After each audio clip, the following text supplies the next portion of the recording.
people love shrimp scampi. We love it, and we came across this recipe years ago. It's baked shrimp scampi. So we're gonna prep it all now, and then we're gonna put it in the fridge, and then when I'm ready to cook, I will pop it in the oven. So I've got, so probably a little less than 2 pounds. I'm a little off on my ingredients because this was a last minute thing, so I don't have everything here. But you want 2 pounds of deveined and like an easy peel shrimp, and then we're going to, you're supposed to leave the tails on. We like to take them off because I'm going to mix these in with some homemade pasta. So I take the tails off, and then you want to butterfly them. So you're going to put that extra slit down the back so that when we push these down into our pan, they kind of stand up with the tail. So you'll see when I put it all together. So I've already done that. They're all defrosted and ready to go. So we're going to cover these with 2 teaspoons of salt. Okay, and this is going to sit while we make the mixture that's going to go on top. Okay, and let me know in the comments if you're watching live or on replay. I'm sure that you're going to end up watching this replay because I do not see anybody on yet, but we will still keep going. All right, so we've got 2 teaspoons of salt, 1 teaspoon of pepper, and 2 tablespoons of olive oil, and 1 tablespoon, no, I'm sorry, 3 tablespoons of olive oil, 2 tablespoons of white wine. Okay, there we go. Let's just do this. 2 tablespoons of white wine. You can use any kind you want. Recipe calls for dry white wine, but this is all we have, so this is what we're using. I think at times I've even used a champagne, so just to give it a little more sweetness. Okay, so we got 3 tablespoons of olive oil, and try to use a good olive oil. A little tip here that I've recently learned, when you're looking to buy olive oils, oops, wrong cap, look to see where it was harvested. Just like with your grapes on your wine, you want to make sure, it'll show you the date that it was harvested. And you want to make sure it's all from one location, even if it's California, one location. You don't want olive oil, say, from Sicily, from Portugal, from all these different places mixed together. It's going to be, the shelf life is older, it's not as fresh, and you're getting different flavors from the different olives, just like you would with the grapes. So find one location. So if it's Italy, awesome. California, I actually came across this one and it got a lot of great reviews and research, and I found it in the supermarket. It's California Olive Ranch Extra Virgin Olive Oil, and this was all sourced in California. And from what I've read, they have really strict processing laws, so this is nice and pure, kind of expensive. Okay, so we got all that done. Let me put my wine back in my fridge here. I know it's a screw-on bottle, but it's Kendall Jackson. All right, so now what we're gonna do is mix this all up, and we're gonna let this sit out while we prepare the topping for it. All right. So if there's any ingredients here that you're not fond of, please, by all means, leave it out. Like normally I don't like rosemary, but there's only a little bit in it, so we're going to use it. So we'll set this aside, and now we're going to get onto the bones of it, the best part. So I've got 1.5 sticks of butter that has been sitting out, I don't know, about a half hour. We want it so that we can kind of mush it all together, okay? We're going to use 4 cloves of garlic minced, 1 egg yolk, panko breadcrumbs, lemon zest, lemon juice. You're supposed to use a shallot, but I didn't have any, so I chopped up some onion. We've got some parsley, rosemary, and just a little touch of red pepper flakes, because we don't want it too spicy. We don't like spicy. All right, so where am I? Let's start here. Let me start with my garlic, okay? If you haven't seen this cool little gadget, this is our garlic tool. You can do garlic 3 different ways. The top minces it, okay? The bottom slices it, and if you take out the handy holder in here, there's a base that you can put on top, and you can make a paste, okay, and push it right into the holder. So we're going to mince this. So we're going to make sure the base here is open facing the side we're using, which is our minced one. And it does come with this cool little rubber, rubber peeler remover. So all you do is you stick your onion, your garlic in, and you roll it, okay? Now, yeah, you can smack it with a knife and kind of crush it, but this keeps it right intact, okay? It takes all the peel off in seconds. Look at that. And you're done. And this rinses really well in the sink, so out of the way there. All right. Then I like to cut off the end, okay? We'll slice the end off. Now, when I make my minced garlic, I like to cut the garlic cloves in half because I don't want this long piece, and it kind of gives me more minced garlic. So we're going to cut them in half, and you can even cut them smaller if you want, but I think half is a good size. All right, so we're going to stick our little garlic clove onto the grate there and just press down. Now, when I first got this, I was like, you know, I like to use the garlic press, but that makes it really kind of, I don't know, what's the word? It presses it, and this keeps them more solid, okay? And I could do this super quick and leave it in the container for when I'm ready to use it. Sometimes I'll add a little olive oil to keep it from drying out, but this is the quickest way for me to mince my garlic. All right, but if you're more inclined to use your knife skills, by all means, check out our new Traditions knife set. This is it, so sharp. All right, so we've already got all of our garlic minced here, and we're gonna take it out, and you can see, look how much garlic, all ready to go. Okay, so I'm gonna take this out of the way, and it's cool, this little yellow part, green part, it comes off, so it's really easy to clean all these little compartments.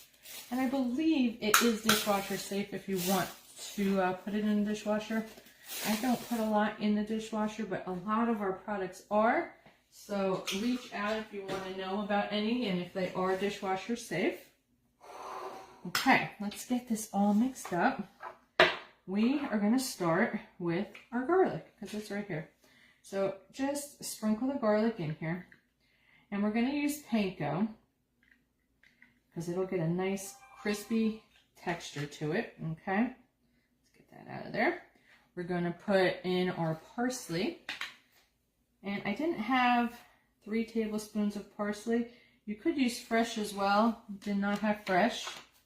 We've got our little bit of rosemary and red pepper flakes, so sprinkle that in. Alrighty, what else do we have here? Some lemon zest. We actually came across this when we were spending Christmas in Savannah one year, and they had a smart kitchen there, and we were gonna put up our own little Christmas tree and everything, and I found this recipe. I want to say it's Ina Gardner, I'm not sure, but we just loved it so much. So okay, we've got 2/3 a cup of panko breadcrumbs. We've got our minced onion instead of shallot, our egg, and we're going to put some salt and pepper and lemon juice, okay? Didn't say how much pepper, so I'm going to use my grinder here, and then we're going to mix this all together, and this is going to go on the top of our shrimp, and it's going to bake in there, and you're going to get nice crispy pieces of breadcrumb. It's absolutely delicious. If you have some nice bread for dipping, okay? There we go. Boy, everybody wants me today, huh? All right, and we're going to use, where's my knife? We're going to use our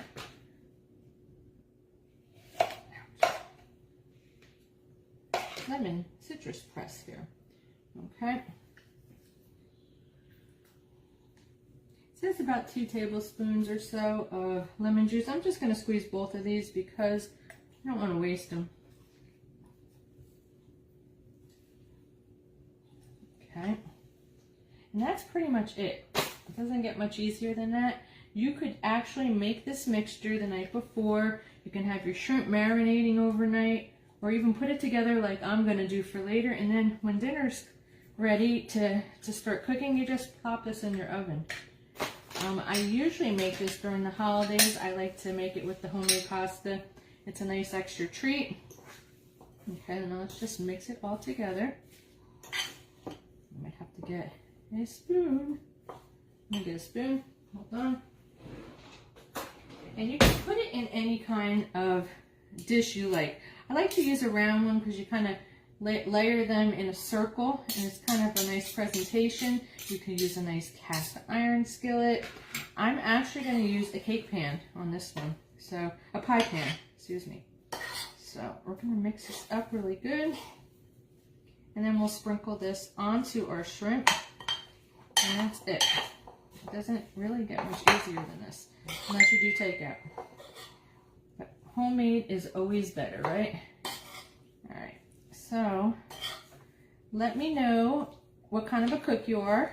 Are you new to Pampered Chef? Is this something that you've heard of? Do you have tons of products like I do?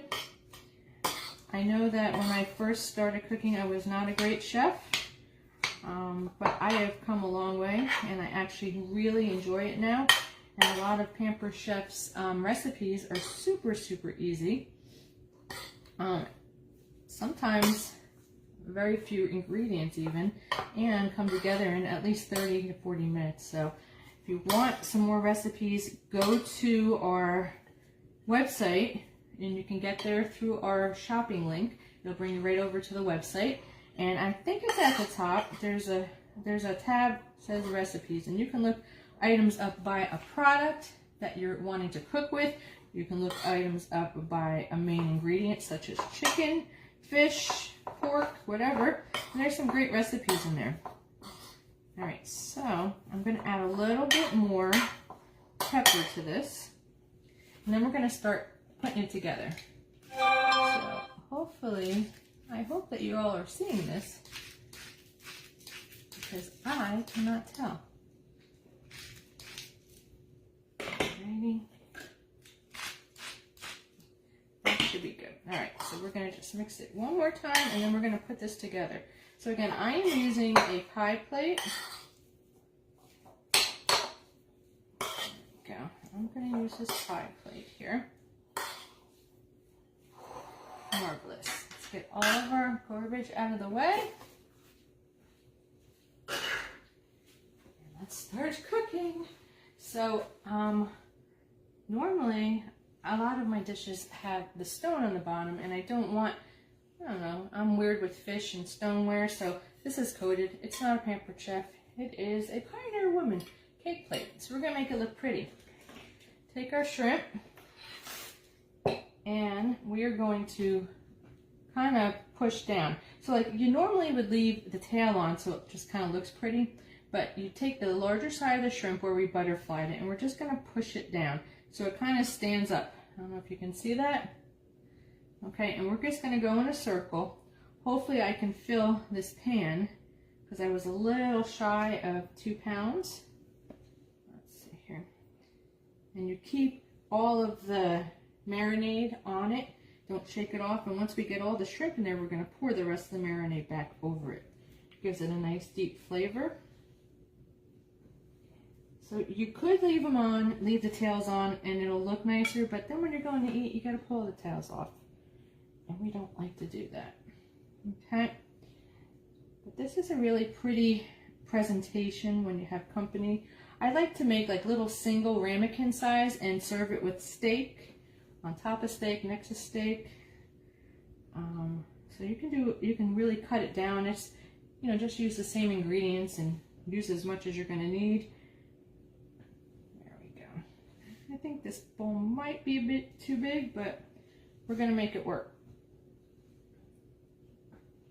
And that's pretty much it. We like to use fettuccine noodles when we're making this. You could put it over any kind of pasta though that you like. You can even really put it over rice if you wanted to. Okay.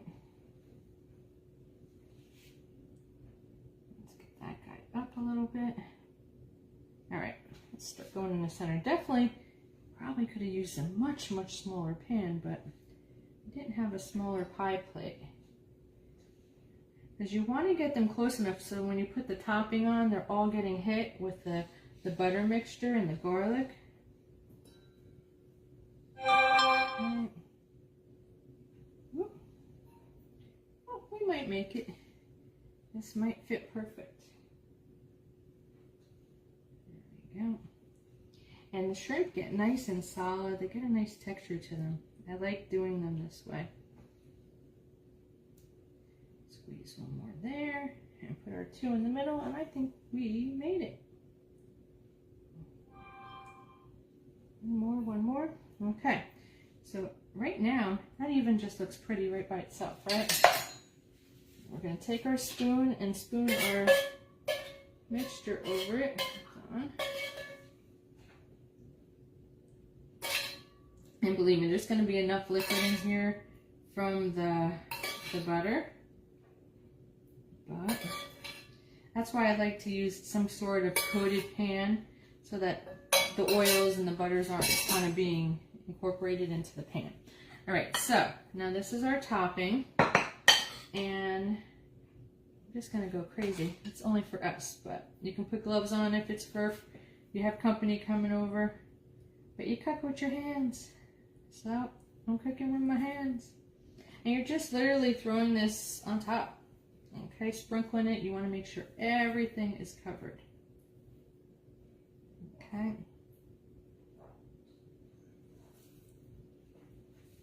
And sometimes we have extra, but you just cover everything, okay?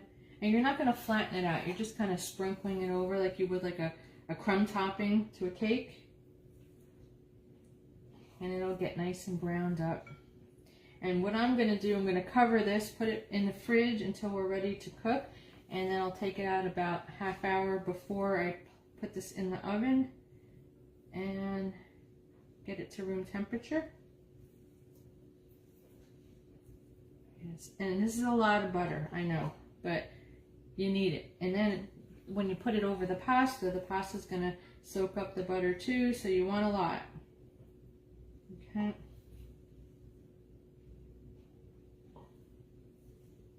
Almost done. And then we'll put a little bit more sprinkle of pepper. There we go. The shallot would have a nicer, not as a harsh, sharp taste as the regular onion, but I forgot to pick up some shallots, so we are using onion. All right, that is it. Let me wash my hands real quick. We'll put some pepper on it, cover it up, and we're done.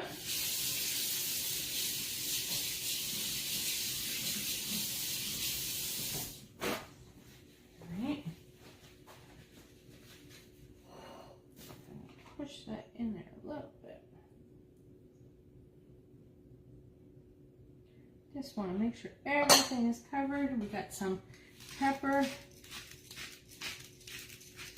And we are done, guys. Look how beautiful that looks. We're going to plop that in the oven, and it fit in this pan perfect.